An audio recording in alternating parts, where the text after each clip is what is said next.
So the AMCAS applications have opened, AACOMAS is open, and what does that mean for you as a student applying for the cycle of 2023?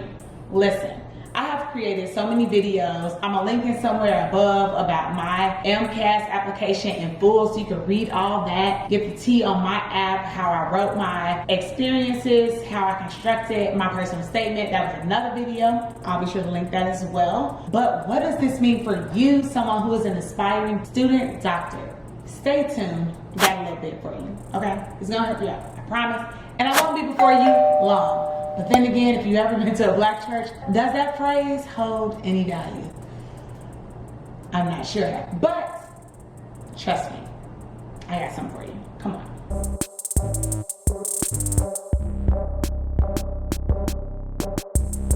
Hey y'all, welcome back to Made It to Medicine with Vix. I am a first year medical student at UICOM, soon to be second year medical student because I am 5 weeks till I'm done. Hallelujah, thank you, Jesus, praise the Lord. Because yes, it has been trying, it has been something else, and I am creating this video to welcome all of you into the struggle with me, because medical school is not lollipops and raindrops. Whatever the phrase is, it ain't that. I don't care no matter how much or how many people try to tell you that it is. No, the struggle does not end with you being accepted to medical school. It just continues and you learn how to adapt and evolve with it. But that's okay. It's still a blessing and an honor to be in the struggle fold.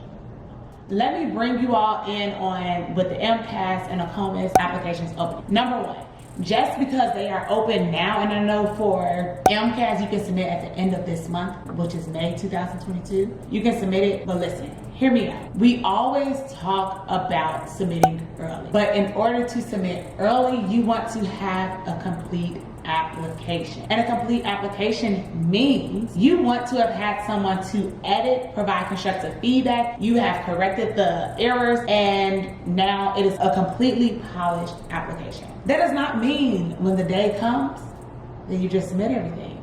No, because submitting early and it's not a complete application, you might as well have kept your application right in your living room, right where it was. And we're not wasting time, we're not wasting money, we're not doing any of those things. So here are a few things or a few ways or a few tips, whatever, that I'm going to advise you to do when gathering that application, getting it together so that you can submit it, and not only submit it early, but so that you can then start working on secondary applications and start to receive interview invitations when the time comes.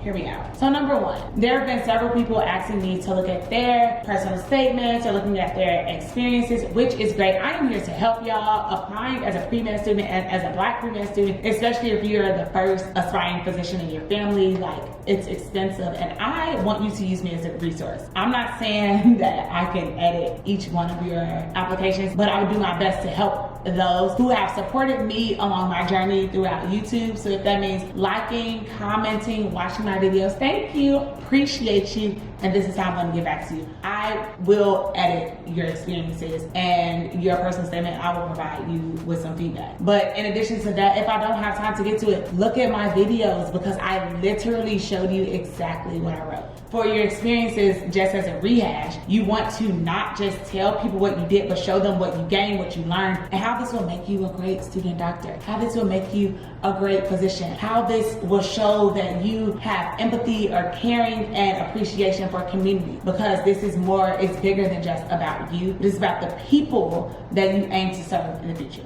Number two, please, if you haven't done so already, start inputting those grades on these applications. When I say grade input took me so long, because you have to be meticulous about it. So if there are other students who are like me who went to a quarter system undergrad school, the way the things shape up is going to be different, but it's okay for you to input the class as 1 credit, because all my classes is 1 credit. I don't care if you took a class with lab or classes that had extensive writing or anything extra, it didn't matter. It was all 1 credit at a quarter system school. So input it directly is that, but you want to make sure that you write everything exactly how it appears on your transcript. Yeah, because I think I actually ordered a transcript for myself so that I made sure I didn't make any of these mistakes. Ordering electronic transcripts are cheaper than a paper copy, but whatever suits your boat. But like, so if it was like biology, I think it was like BIOS 101 and then the class, insert class, and then the amount of credits. blah, blah, blah. You wanna make sure that you input that.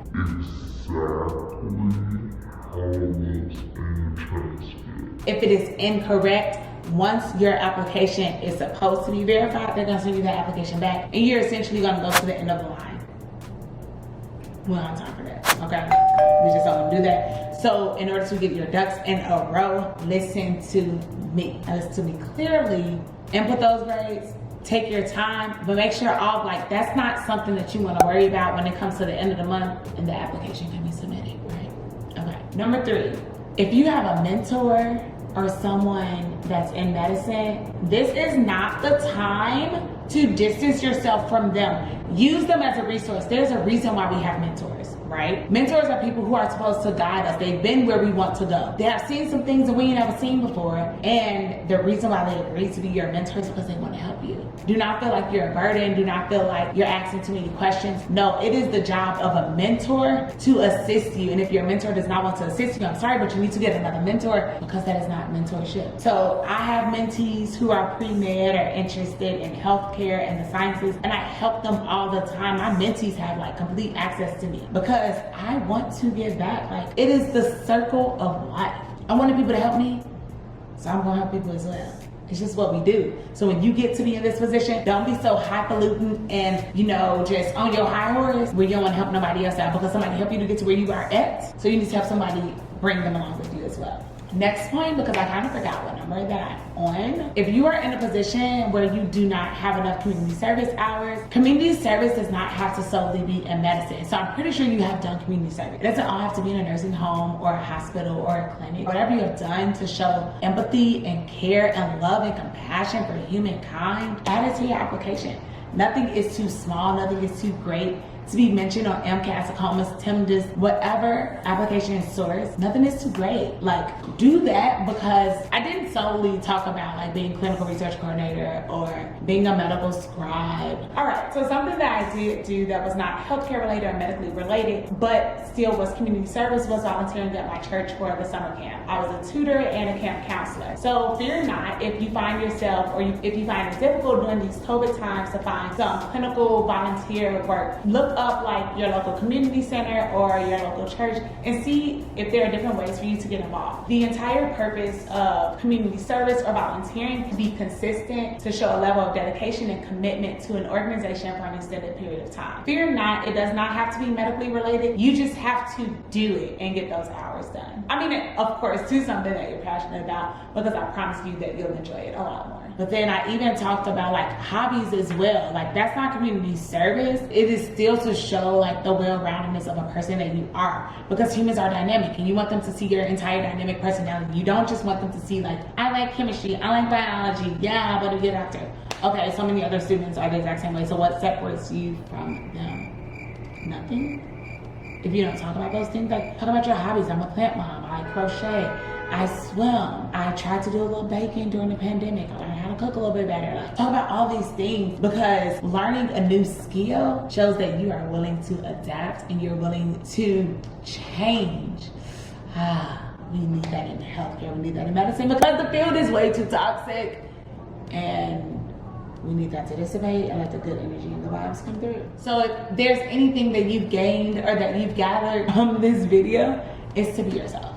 Seriously, be yourself and don't do this alone. Please, I beg of you, I really need to find the very first application I submitted to AMCAS. It was a joke, y'all, and 12 had. It wasn't even funny how poorly written it was, how I didn't ask anybody to edit it, and how if you read it, you knew I didn't ask anybody to edit it. I wrote those experiences as if it was a resume.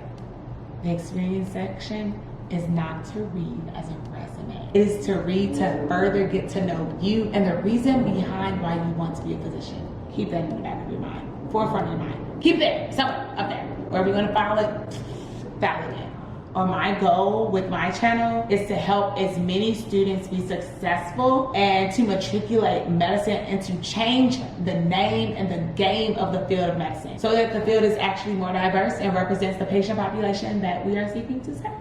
Right? Yeah. So if y'all have any questions, please feel free to hit your girl up. In the comments or the description of this video, you will see my email, my Instagram, my Twitter, my TikTok, all these things. Hit me up on any of those, but really don't hit me up on TikTok because I don't really be on TikTok because people say it's a huge distraction.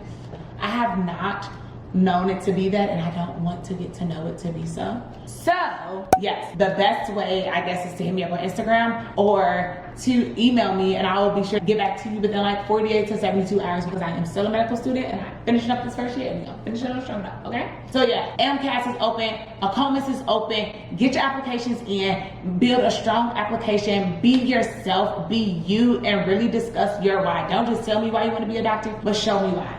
It should be all written in the path of your time as being a pre-med student, okay? And if you don't think it has been done or you have shown it completely, find someone that you trust to read your work. That's really all I got for you. So yeah, y'all got some questions? Hit me up down below in the comments because somebody else probably has the same question as you. And don't keep it to yourself because we all can be in this together and to win it all. Hope y'all enjoyed this video. I'll see you next week. Bye.